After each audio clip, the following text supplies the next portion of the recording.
On va passer à travers le psaume 23. Le thème du psaume 23, c'est une relation intime entre Dieu et le croyant. C'est basé sur sa fidélité, sa provision, sa protection et son amour éternel. On va lire le psaume. J'ai la version Louis II. « L'Éternel est mon berger, je ne manquerai de rien. Il me fait reposer dans de verts pâturages. Il me dirige près des eaux paisibles. Il restaure mon âme. Il me conduit dans le sentier de la justice à cause de son nom. Quand je marche dans la vallée de l'ombre de la mort, je ne crains aucun mal, car tu es avec moi. Ta houlette et ton bâton me rassurent. Tu dresses devant moi une table en face de mes adversaires. Tu oins d'huile ma tête et ma coupe déborde. Oui, le bonheur et la grâce m'accompagneront tous les jours de ma vie et j'habiterai dans la maison de l'Éternel jusqu'à la fin de mes jours. Jusqu'à la fin de mes jours. Ce matin, quand je priais, j'ai dit quelque chose, puis c'était pas vrai. C'était vrai. J'ai dit que Jésus était saint dans ma prière, puis j'ai dit qu'il était le seul à être saint, et c'est pas vrai. Parce que je suis un enfant de Dieu, parce que quand Dieu me regarde, me voit à travers le sang de Jésus-Christ, je suis saint. Et ce matin, je me suis comme entendu après l'avoir dit, puis j'ai dit, c'est pas vrai ça, moi aussi je suis saint. Il n'y a pas juste lui. Mais c'est à cause de lui, par exemple. Mais c'est à cause de lui. Et ce matin, je vais faire une parenthèse. Je m'adresse à ceux qui ont goûté à cette grâce, à cette nouvelle naissance. Je m'adresse à ceux qui sont sauvés, à ceux qui sont nés de nouveau, qui ont vécu cette nouvelle naissance. Cette nouvelle naissance-là, ça ne se passe pas dans la chair, c'est une communion, une relation avec Dieu, c'est une œuvre divine. C'est accompli par le Saint-Esprit et ça demande qu'on s'humilie, qu'on se repente et qu'on place notre confiance en Jésus-Christ et qu'on décide de le suivre. Et ça, cette décision-là, ce choix-là, n'appartient qu'à toi seul. Si jamais tu ne comprends pas trop de quoi je parle en ce moment, s'il te plaît, quitte pas ce lieu-là sans parler avec quelqu'un. Et ne te sens pas inférieur de ne pas connaître ça. C'est un privilège qu'on a qu'un jour quelqu'un nous parle de Dieu. Et ce serait dommage que tu passes à côté de ça ce matin. La nouvelle naissance, c'est commencer une vie nouvelle avec Dieu.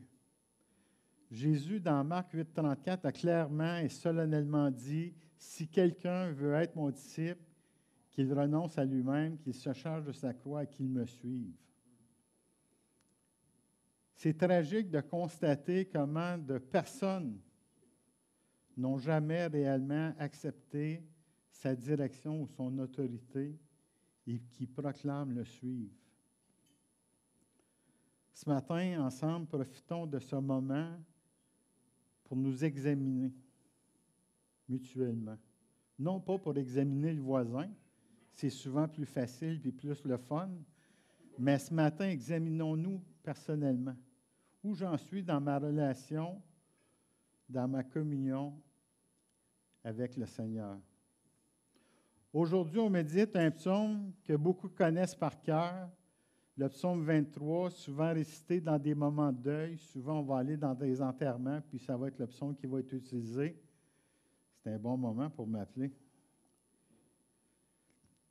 Et, excusez-moi, souvent récité dans des moments de deuil, mais ce qui est en réalité un texte d'expérience, un texte de confiance et de paix profonde. Ça m'a fait vraiment du bien de méditer et de m'arrêter sur le psaume 23. C'est un psaume que j'ai travaillé pendant quelques mois, puis je vais vous dire, c'est un psaume qui m'a travaillé pendant quelques mois.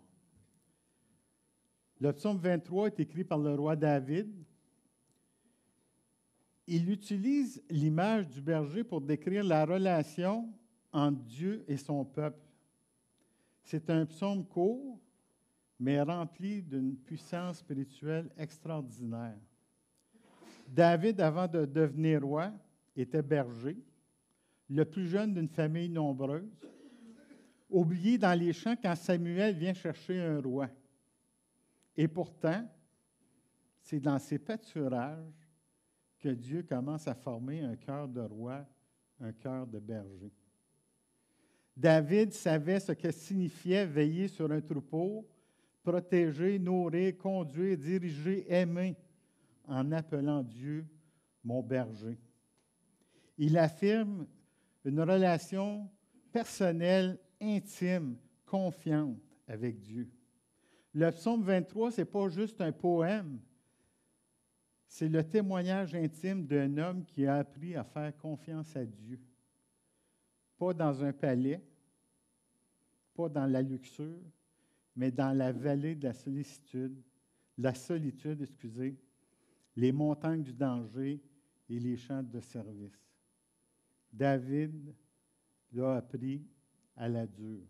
Il ne pouvait pas avoir mieux placé que lui pour savoir ce que ça voulait dire « mon berger ». Certains semblent espérer que par une simple proclamation, juste en disant « l'Éternel est mon berger », qu'elles bénéficieront de sa sollicitude sans avoir à payer le prix, qui est de ne renoncer à une vaine manière de vivre. Ça coûte quelque chose, suivre Jésus. Si on vous a dit que c'était gratuit, je suis désolé, mais ça va coûter quelque chose. Nous ne pouvons pas suivre deux chemins. C'est pas commode pour les souris, la table en avant. On va le voir. Nous ne pouvons pas suivre deux chemins. Ou nous appartenons à Jésus-Christ, ou nous ne lui appartenons pas. Ce n'est pas un et l'autre, c'est un ou l'autre. Il nous a lui-même averti qu'il viendrait un temps où beaucoup diraient « Seigneur, Seigneur, n'ai-je pas fait des choses merveilleuses en ton nom? » Et là, il leur répondra qu'il ne les a jamais reconnus comme siens. Et j'espère que vous n'êtes pas dans cette position-là ce matin.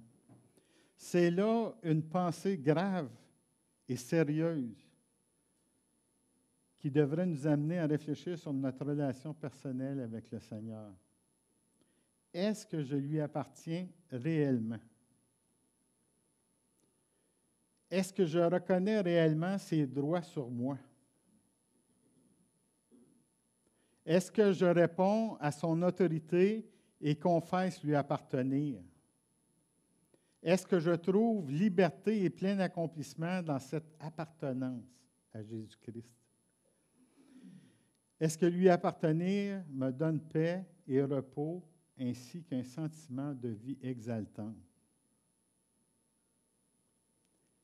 S'il en est ainsi pour toi ce matin, tu peux dire avec reconnaissance et joie, comme David, l'Éternel est mon berger.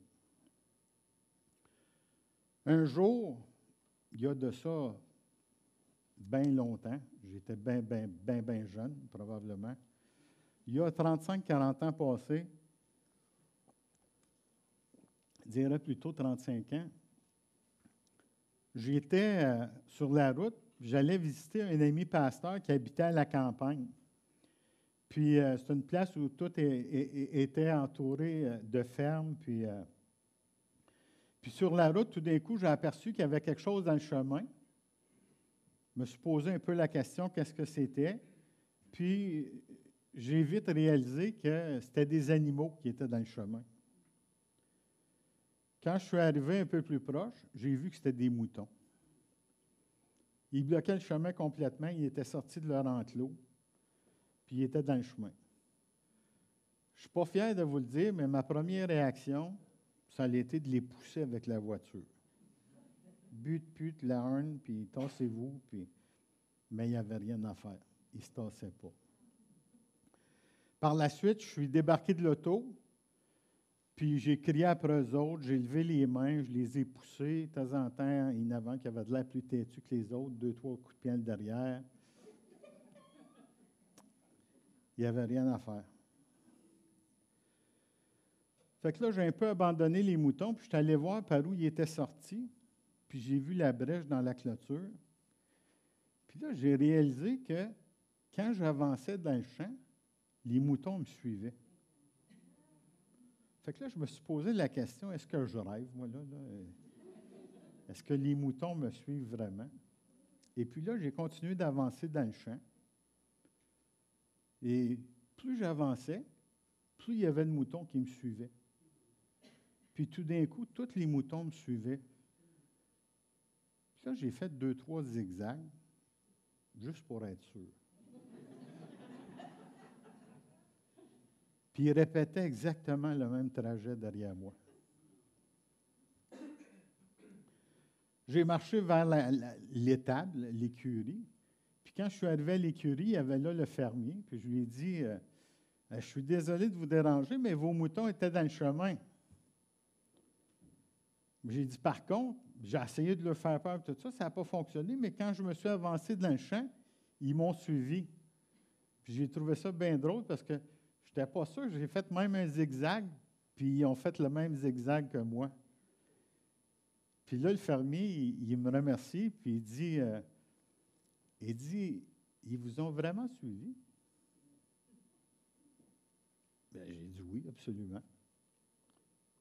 Il a souri, puis il a dit, probablement que vous êtes un bon berger. J'ai trouvé ça bien drôle. Probablement qu'il ne savait pas à qui il parlait. Mais ce jour-là, j'ai compris quelque chose. On ne conduit pas par la force, mais en montrant le chemin. Comme la grâce de Dieu nous attire, non par contrainte, mais par amour.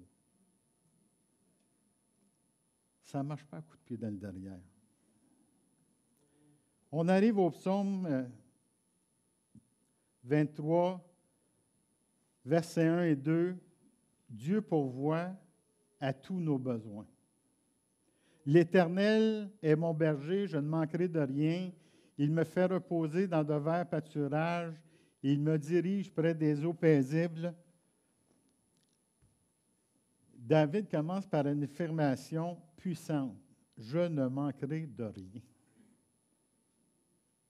Cela ne veut pas dire que je vais avoir tout ce que je veux quand je le veux, comme je le veux. Mais ça veut dire que Dieu va répondre à ce dont nous avons réellement besoin. En son temps, en fonction de mon besoin réel. Il me fait reposer dans de verts pâturages. Un vert pâturage, ça désigne un terrain couvert d'herbes abondantes et fraîches. C'est destiné principalement à nourrir les animaux, les vaches, les chevaux et les moutons, les brebis. Le vert fait référence à la couleur de l'herbe vivante, signe de fertilité et de vitalité. Et quand on regarde le mot pâturage, c'est un endroit où le troupeau va paître, c'est-à-dire manger de l'herbe. Puis dans un sens figuré, peut-être un peu plus poétique et biblique, vert pâturage évoque un lieu de repos, d'abondance, de paix et de sécurité. C'est la nourriture spirituelle, l'abondance, la paix intérieure. Dieu nous amène là où notre âme peut se nourrir. Ce qui est vraiment étrange avec des brebis, c'est qu'ils ont besoin de 4 choses, 4 éléments réunis ensemble avant de se coucher. C'est vraiment particulier. Par timidité, ils refusent carrément de se coucher tant qu'elles n'ont pas été libérées de toute crainte. Et c'est particulier, quand je regardais ça, ça nous ressemble vraiment. Le comportement social du troupeau implique que les brebis ne se coucheront pas qu'à condition de n'avoir aucun différend avec leurs congénères. S'ils sont en chicane avec le voisin, ils ne vont pas se coucher. Ça a besoin d'être réglé. C'est sûr que c'est le berger qui va intervenir. Mais ils ne se coucheront pas qu'à condition d'en avoir aucun différent avec leurs congénères. Si elles sont tourmentées par des mouches ou des parasites, les brebis ne se coucheront pas. Elles ne peuvent se reposer que débarrassées des insectes. Enfin, elles ne peuvent se coucher tant qu'elles ressentent le besoin de se nourrir. Elles ne doivent pas avoir faim. Il est donc clair qu'elles doivent se sentir libres de toute impression de crainte, de tension, de tourment ou de faim. Nous pouvons en conclure que seul le berger peut les libérer de ces anxiétés. Le psaume 4,9 nous dit « Je me couche et je m'endors en paix, car toi seul, ô Éternel, tu me donnes la sécurité dans ma demeure. » Un peu plus loin, l'eau paisible. Une eau paisible, c'est une eau qui est calme, tranquille, sans agitation ni violence. Par exemple, un lieu paisible, c'est un endroit calme, reposant. Puis, je suis allé voir pour paisible et ça m'a donné la référence une personne paisible, quelqu'un de doux, sans conflit. Dans le monde agité dans lequel on vit, Dieu nous offre le repos. Jésus dit dans Matthieu 11, 28, « Venez à moi, vous toutes qui êtes fatigués et chargés, et je vous donnerai du repos. » Peut-être que ça te parle ce matin, peut-être que tu es fatigué, tu es chargé, peut-être que tu vis des choses extraordinaires. Mais n'oublie pas que Dieu nous offre le repos. Ce n'est pas étonnant que Jésus a dit « Je suis le bon berger ». Excusez, que David a dit. Et aussi, si on regarde dans Jean 10, 10, ça nous dit « Je suis venu afin que mes brebis aient la vie et qu'elle l'ait en abondance. » Au fur et à mesure que je prends de l'âge, j'apprends que mon maître, mon ami, celui à qui j'appartiens, détenait finalement la direction. Il m'a toujours donné consolation, repos et quiétude. Toujours. J'ai eu des moments de tourment, mais il m'a toujours donné repos et quiétude. C'est en fait dans cette assurance que nous pouvons nous reposer et trouver la paix. Dans 2 Timothée 1,7 dit « Car ce n'est pas un esprit de timidité que Dieu nous a donné, mais un esprit de force, d'amour, de sagesse. » Dans Matthieu 5,5, « Heureux ceux qui ont faim et soif de justice, car ils seront rassasiés, satisfaits. » Ils seront rassasiés. Pas ils vont être pas pire rassasiés, ils vont être satisfaits, rassasiés. Au cours de la grande fête de Jérusalem, il a affirmé avec force, « Si quelqu'un a soif, qu'il vienne à moi et qu'il boive. » Jean 7, 37. Ce matin, faites confiance à Dieu pour vos besoins, même quand vous ne voyez pas encore la provision. Il est un berger fidèle, jamais en retard. Il va peut-être être là à minuit moins 10, mais il va être là. Il va être là. Au verset 3, Dieu restaure et guide nos âmes. Il restaure mon âme, il me conduit dans le sentier de la justice à cause de son nom. Nous vivons dans un monde qui nous fatigue.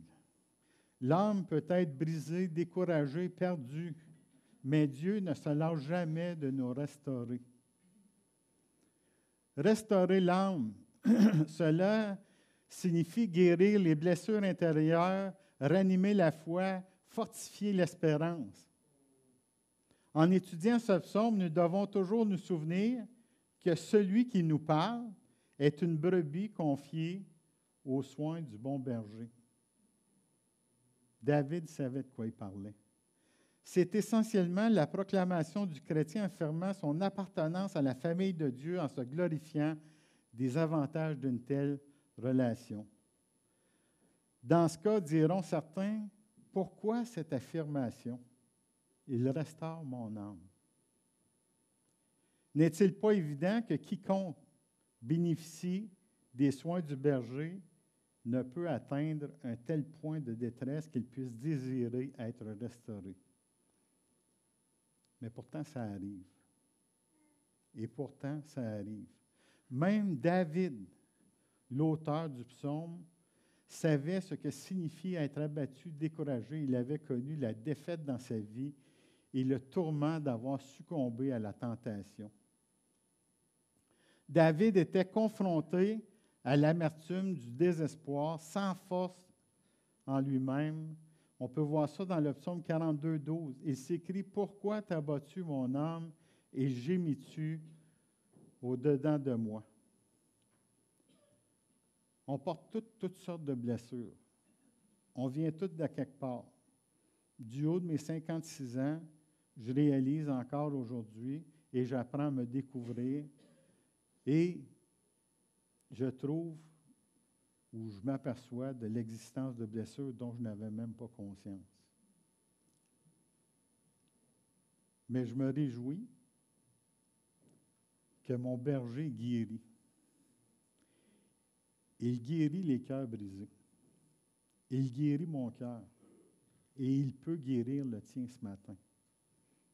Il peut guérir le tien. Le sentier de la justice.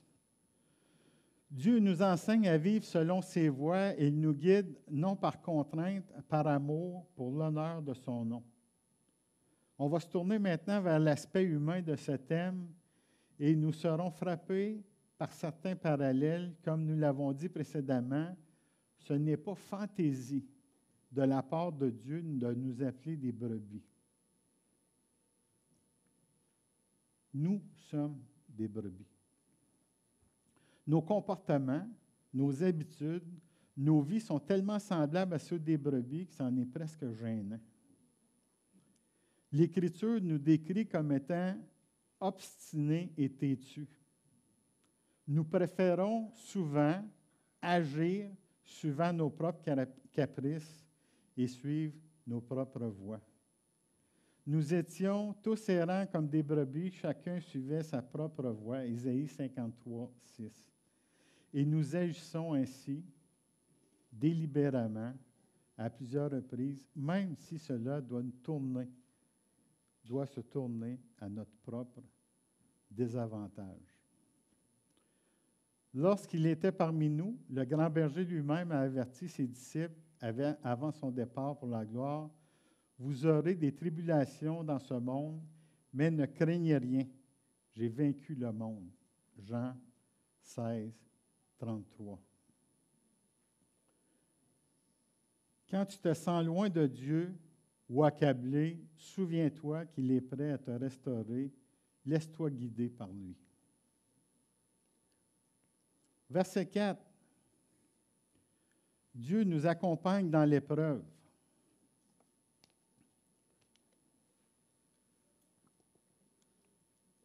Quand je marche dans la vallée de l'ombre de la mort, je ne crains aucun mal, car tu es avec moi. Ta houlette et ton bâton me rassurent. Le psaume ne dit pas « si je marche », mais il dit « quand je marche ». Ça ne dit pas que ça va peut-être arriver, ça dit que ça va arriver. L'épreuve fait partie de la vie chrétienne. Mais, même là, nous ne sommes jamais seuls. Jamais seuls. La vallée de l'ombre de la mort. Celui qui met sa confiance en Christ, qui sait par expérience que Dieu est avec lui dans l'adversité, qui marche sans crainte dans la sombre vallée de la vie, la tête haute, celui-là sera à son tour une source de force et d'exemple pour ses compagnons. Toutefois, il aura lui aussi de sombres vallées et ce sera la même chose pour nous tous. Nous aurons à passer par de sombres moments. La question n'est pas de savoir si nous avons à parcourir peu ou beaucoup de ces sombres vallées, ou si ces vallées sont très obscures ou simplement des petites couvertures ombrageuses. La question, c'est de savoir quelle sera ma réaction.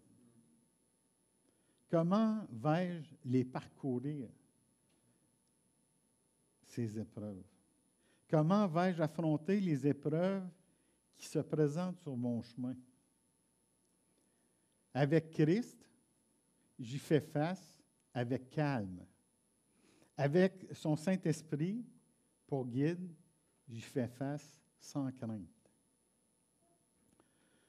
Cela pour toi peut être la maladie, la solitude, le doute, la persécution ou la mort elle-même. Ce n'est qu'une ombre. Ce n'est qu'une ombre car la lumière de Dieu est plus forte. La lumière de Dieu est plus forte. Un peu plus loin, il nous dit, « Tu es avec moi ». C'est la promesse la plus rassurante. Sa présence est notre paix. Ensuite, il nous parle de la houlette et du bâton. Et quelque chose qui est vraiment intéressant, une autre utilisation que le berger faisait avec le bâton dans la main est celle de l'examen et du comptage des brebis. Il fait mention de cela dans l'Ancien Testament sous forme de cette expression « Je vous ferai passer sous la verge », Ézéchiel 20, 37. Et ce que cela signifie, c'est non seulement se trouver sous son contrôle et l'autorité du propriétaire, mais aussi être l'objet de son examen le plus attentif et le plus expérimenté. Passer sous la verge pour une brebis, ça voulait dire qu'elle était comptée, examinée avec grand soin par le propriétaire pour s'assurer de sa parfaite condition. Pour s'assurer que la brebis était en parfaite condition. C'est ce qu'exprime clairement le psaume 139 au verset 23 et 24 pour nous. Sonde-moi, ô Dieu, et connais mon cœur. Éprouve-moi et connais mes pensées. Regarde si je suis sur une mauvaise voie et conduis-moi sur la voie de l'éternité. C'est un chant qu'on fait souvent. C'est un super bon chant. C'est un chant que je surlute régulièrement. Ce passage-là, si nous l'acceptons, Dieu, par sa parole, il va le sonder notre cœur. Il n'y a rien qui va lui échapper. Il va chercher sous la surface, derrière la façade du vieil homme, et il nous fera voir ce qui doit être corrigé. Mais est-ce que j'ai le courage de demander ce matin à Dieu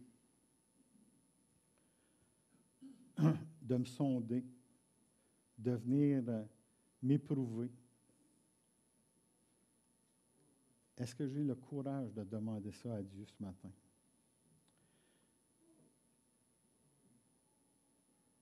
La houlette et le bâton, c'est deux instruments du berger. L'un guide, l'autre protège.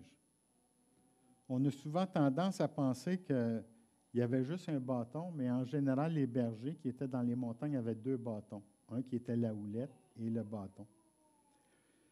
La houlette du berger, ce n'est pas juste un outil, ça symbolise la direction, le soin, la protection indispensable pour le berger. Il y avait vraiment besoin de ça. Puis nous, aujourd'hui, c'est sûr certain qu'on utilise souvent la terminologie pour des pratiques culturelles, spirituelles, pastorales, pour toutes sortes de raisons.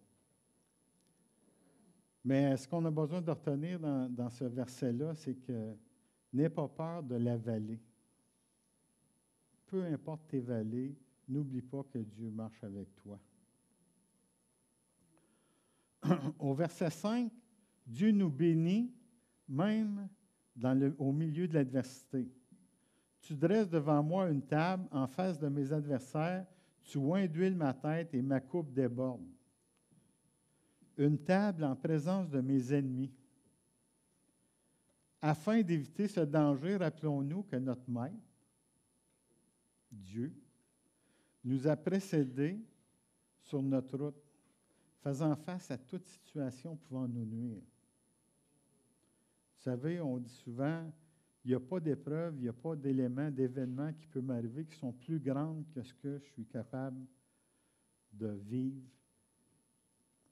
Un exemple classique de cette sollicitude de Jésus à l'incident au cours duquel il avertit Pierre que Satan veut le tenter et le cribler comme le froment. Mais Jésus affirme avoir prié afin que la foi de Pierre ne défaille pas lorsqu'il devra affronter l'épreuve. C'est la même chose aujourd'hui pour nous. Notre bon berger marche devant nous, prévoyant les dangers auxquels nous pouvons être exposés, en priant afin que nous n'y succombions pas. Dieu nous bénit publiquement, même quand d'autres veulent notre chute. Il est notre défenseur, notre promoteur. Un peu plus loin, l'huile sur la tête. Quand notre entourage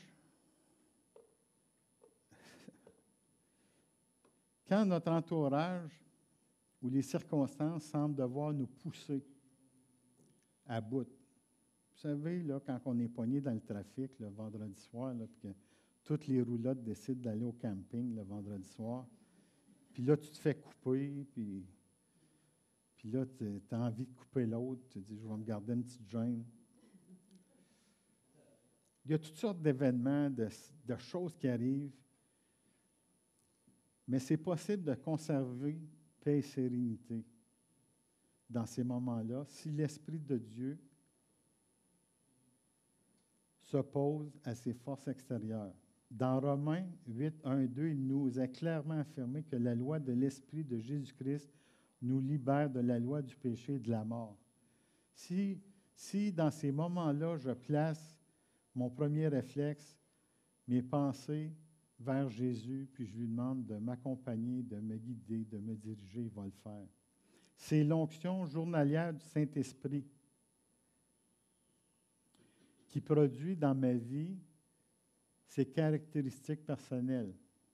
La joie, la satisfaction, l'amour, la patience, la douceur, la paix. Quel contraste avec la mauvaise humeur, la frustration, l'irritabilité qui altèrent malheureusement la conduite de bien des chrétiens. En toutes circonstances, j'expose mes problèmes à mon maître, mon propriétaire Jésus-Christ, en lui disant tout simplement, « Seigneur, je vis des difficultés, des situations mesquines, irritantes, mais je t'en prie, oins-moi de ton Saint-Esprit, qu'il rende mes réactions conformes à ce que tu désires. » Ce n'est pas nécessairement mon premier réflexe. Mais quand je le fais, je suis toujours étonné de voir la rapidité avec laquelle Dieu, par la foi, par une prière claire, va répondre à ma prière. C'est le symbole d'onction, de faveur, de sainteté, de joie. Un peu plus loin, la coupe déborde. Dieu ne donne pas juste assez, il donne en abondance. En abondance. Il nous remplit de sa paix, de sa grâce, de sa présence.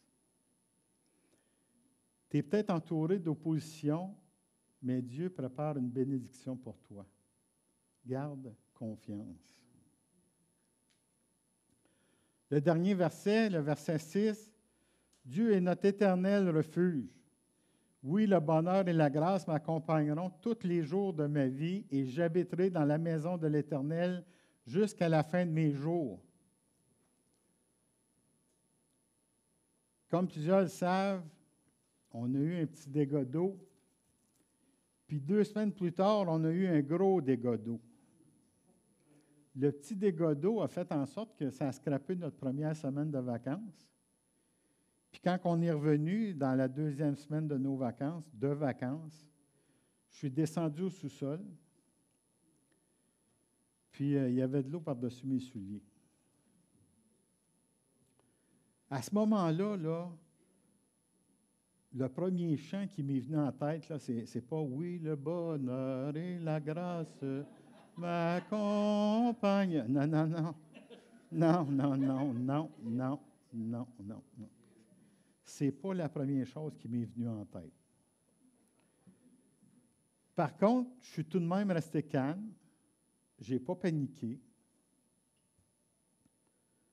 Mais je ne ressentais tout de même pas ce bonheur et cette grâce-là. Puis là,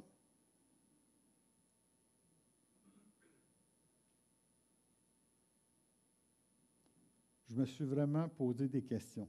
Pourquoi, mais pourquoi, puis pourquoi, puis pourquoi moi? Puis, si on faisait la liste du mois de juillet de toutes les choses qui sont arrivées chez nous, il y en a des pourquoi.